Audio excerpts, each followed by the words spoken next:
नमस्कार दोस्तों, मेरा नाम है प्रदीप चौहान। बात समझनी है तो पूरी सुननी होगी। दोस्तों, ये तस्वीर देखिए। आप में से जिनको नहीं मालूम उन्हें मैं बता देता हूँ। इनका नाम है लक्ष्मण सिंह और ये मध्य प्रदेश के पूर्व मुख्यमंत्री और कांग्रेस के वरिष्ठ नेता दिग्विजय सिंह के छोटे भाई हैं और खुद भी कांग्रेस के बड़े पुराने नेता हैं। सुना है लक्ष्मण सिंह के खिलाफ डिसिप्लिनरी एक्शन लिया जा रहा है और इन्हें जल्द ही पार्टी से बाहर किया जाएगा, क्योंकि ये वो लंगड़े घोड़े हैं जो आजकल कई बार अपने ही सवार को, अपने ही जो जॉकी है उसको काटने की कोशिश कर रहा है। यानी लक्ष्मण सिंह ने पिछले कुछ दिनों में राहुल गांधी को लेकर कुछ ऐसे बयान दिए हैं जो राहुल गांधी की लंगड़े घोड़े वाली बात है, उस पर कार्रवाई के लिए सबसे सटीक और सबसे मुफीद एग्जाम्पल बनता है।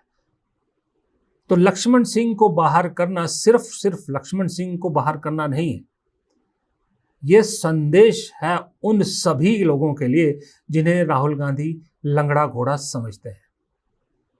और इस लिस्ट में इन्हीं लक्ष्मण सिंह के भाई दिग्विजय सिंह भी है और साथी कमलनाथ भी है और भी बहुत सारे नेता हैं।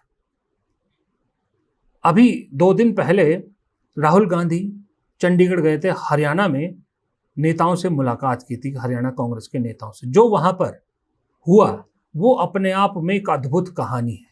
इसीलिए मैंने आज कहानी में इसी कहानी को चुना है कि लक्ष्मण सिंह तो शुरुआत है, अभी कहानी बाकी है मेरे दोस्त। कहानी यूं है कि हरियाणा में बहुत सारे नेताओं ने बैठक में हार का ठीकरा एक दूसरे पे फोड़ने की कोशिश की।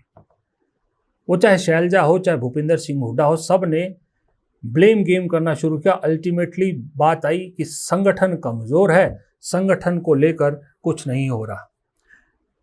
शैलजा कहती हैं कि 8 महीने हो गए चुनाव हारे हुए, हाईकमान संगठन को लेकर कोई कार्रवाई नहीं कर रहा। राहुल गांधी सुनते रहे। फिर भूपिंदर सिंह हुड्डा ने कहा, इंग्लिश की कहावत को मैं हिंदी में बता देता हूं कि भूपिंदर सिंह हुड्डा ने कहा कि कामयाबी के तो बहुत बाप होते हैं लेकिन नाकामी का कोई बाप नहीं होता। बस यहीं पर राहुल गांधी के सब्र का पैमाना छलक गया। तब उन्होंने तुरंत कहा कि हुड्डा जी घबराइए मत, इस पार्टी में नाकामी के लिए नाकामी का बाप भी मैं ही हूं, दादा भी मैं ही हूं। कामयाबी सबकी है, नाकामी का जिम्मेदार मैं अकेला हूं। इसीलिए बाप भी मैं ही हूं नाकामी का, दादा भी मैं ही हूं।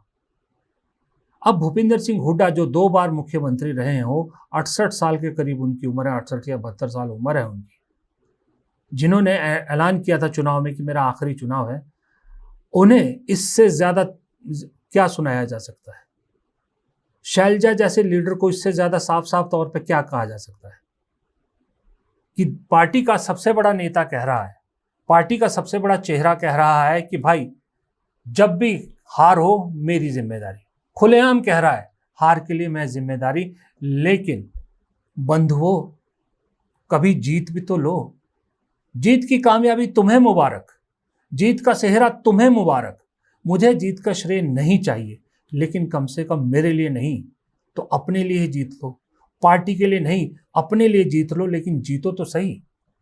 फिर हुड्डा जी कहते हैं कि हम बहुत छोटे मार्जिन से हारे, तो राहुल गांधी कहते हैं ये तो और शर्म की बात है कि तीसरी बार भी आप छोटे से मार्जिन में हार रहे हैं। इसका मतलब आप समझ ही नहीं पा रहे हैं कि आप गलत कहां जा रहे हो।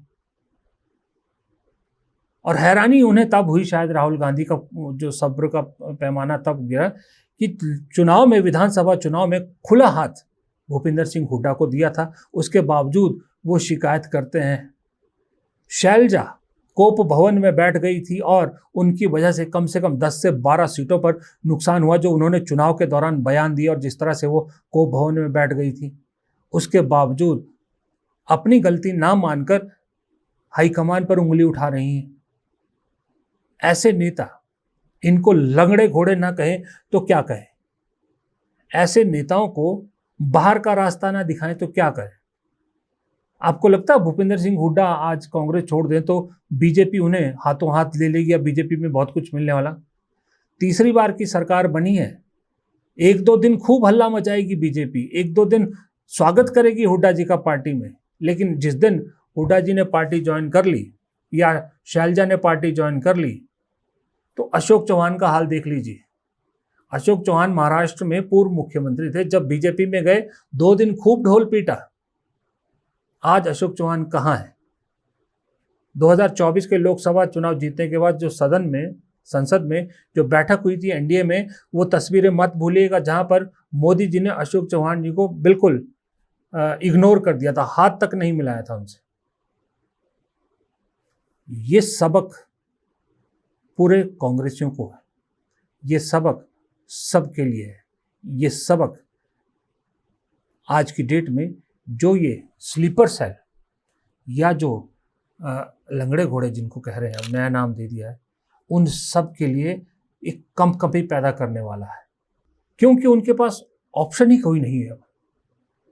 अब ये जो अभी एक विदेश दौरे के चक्कर में अपनी जो सारी इज्जत गंवा बैठे, अभी उनका भी हाल देखिएगा। शशि थरूर, मनीष तिवारी, आनंद शर्मा, सलमान खुर्शीद, आने दीजिए, आ गए हैं काफी हद तक तो वापस। अब आते ही क्या कर रहे हैं?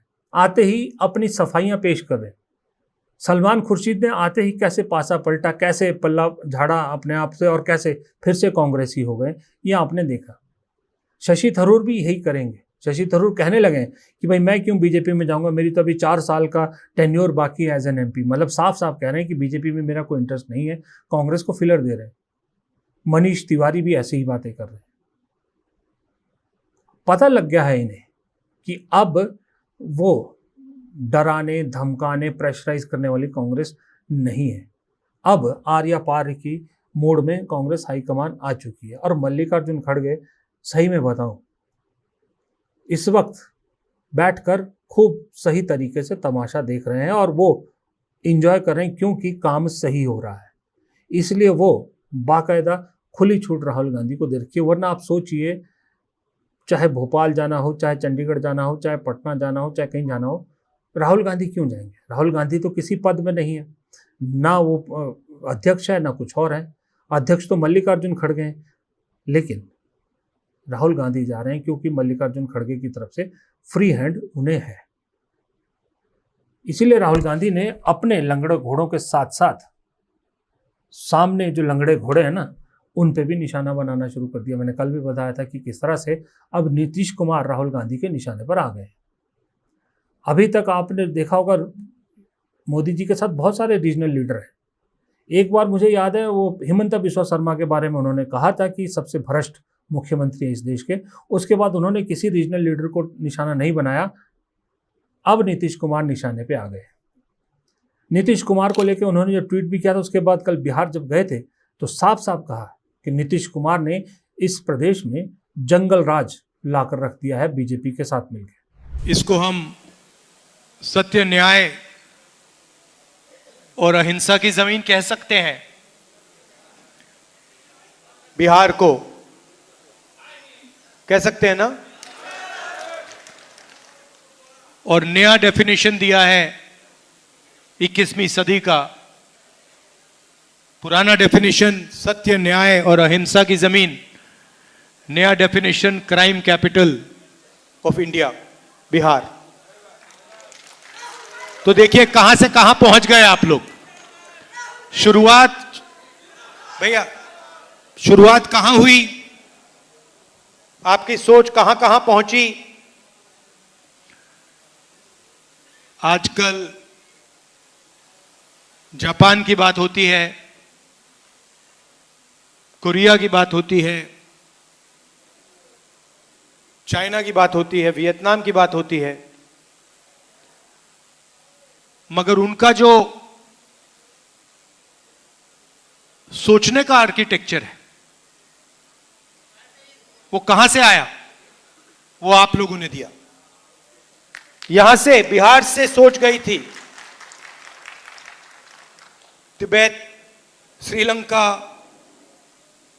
Vietnam, Korea, Japan, China. तो ये है बिहार का मतलब, ये है सत्य, न्याय और अहिंसा का मतलब, का इफेक्ट। और आज ये सब भूल गए। आपकी सरकार, आप लोग नहीं, आपकी सरकार ये सब भूल गई और बड़े शब्दों में बिहार को क्राइम कैपिटल बना दिया। यही बदलाव हम चाहते हैं। अब दरअसल नीतीश बाबू के लिए बड़ी दिक्कत हो गई। नीतीश बाबू पे राहुल गांधी के प्रहार, एक बात तो मेरी तरफ से साफ दिख रहा है इशारा कि राहुल गांधी के हिसाब से नीतीश के लिए अब एनडीए से छोड़कर इंडिया गठबंधन की तरफ के रास्ते बंद हैं। भले ही आरजेडी अभी भी रास्ता खुला रखना चाहे, मुझे लग रहा है कि राहुल गांधी ने इशारा कर दिया कि उन्हें नहीं पसंद है कि नीतीश कुमार अब दोबारा वापस इस तरफ जाए। तो नीतीश कुमार के पास एक ही सहारा है कि अब बीजेपी के साथ ही रहें। इसलिए अब उनकी लड़ाई डबल है, एक तरफ आरजेडी कांग्रेस से लड़ना है, दूसरी तरफ बीजेपी से लड़ना है। और ये नीतीश कुमार को निशाना बनाना सिर्फ नीतीश कुमार के लिए नहीं है, ये कहीं ना कहीं राहुल गांधी, अखिलेश यादव और ममता बनर्जी को भी संकेत दे रहे हैं कि बहुत हुआ, दबो दबो दबो, बहुत हम दब लिए। अब इज्जत दोगे तो इज्जत मिलेगी, नहीं दोगे तो बराबर का जवाब मिलेगा, करारा जवाब मिलेगा, बल्कि ईंट का जवाब पत्थर से मिलेगा। लेकिन दोस्ती में खड़े हैं। कभी स्टालिन को लेके सुना है राहुल गांधी ने कुछ भी ऐसा कहा हो? नाराजगी तक नहीं। स्टालिन को बड़ा भाई मानकर हमेशा उनके साथ खड़े दिखते हैं, हेमंत सोरेन के साथ खड़े मिलते हैं। भले ही आरजेडी ने, भले ही लालू यादव और तेजस्वी यादव ने हमेशा कांग्रेस को कमज़ोर करने की कोशिश की, भले ही उसे नीचे दबाए रखा, लेकिन राहुल गांधी ने कभी लालू प्रसाद यादव और उनके परिवार की इंसल्ट नहीं किया, उनको इग्नोर नहीं किया। हमेशा उनकी इज्जत की। जब भी जहां भी जाते हैं, चाहे पटना जाए चाहे दिल्ली जाए, मिलते ज़रूर हैं, क्योंकि वो जानते हैं कि पुराने साथी हैं। लेकिन जब कृष्णा अल्लावरू ने लालू यादव के दरबार में हाजिरी लगाने से मना कर दिया तो उसे भी राहुल गांधी ने नहीं रोका, क्योंकि वहां पर राहुल गांधी के हिसाब से पर्सनल रिलेशन बाद में, पार्टी पहले आती। पार्टी प्रथम के फॉर्मूले पे उन्होंने बिहार में काम किया है, तो वो जानते हैं कि कहाँ क्या ज़रूरत है। इसलिए बाहर आप क्लियर सिग्नल दोगे तो घर में भी बहुत से जयचंदों को क्लियर सिग्नल मिलेगा। मैं हैरान हूँ कि हरियाणा में उस दिन बैठक की, फिर वह हरियाणा लौटता हूँ, हरियाणा की उस बैठक में जब शैलजा ने सवाल उठाए और राहुल गांधी से करारा जवाब मिला, तो अगले ही दिन शैलजा उत्तराखंड की, क्योंकि इंचार्ज है, उत्तराखंड के नेताओं के साथ जो बैठक हुई राहुल गांधी और मल्लिकार्जुन खड़गे की, उसमें इतनी पॉजिटिव नज़र आ रही थी कि मानो कांग्रेस तो अब उत्तराखंड में सब कुछ जीतने वाली है। ये फर्क पड़ गया।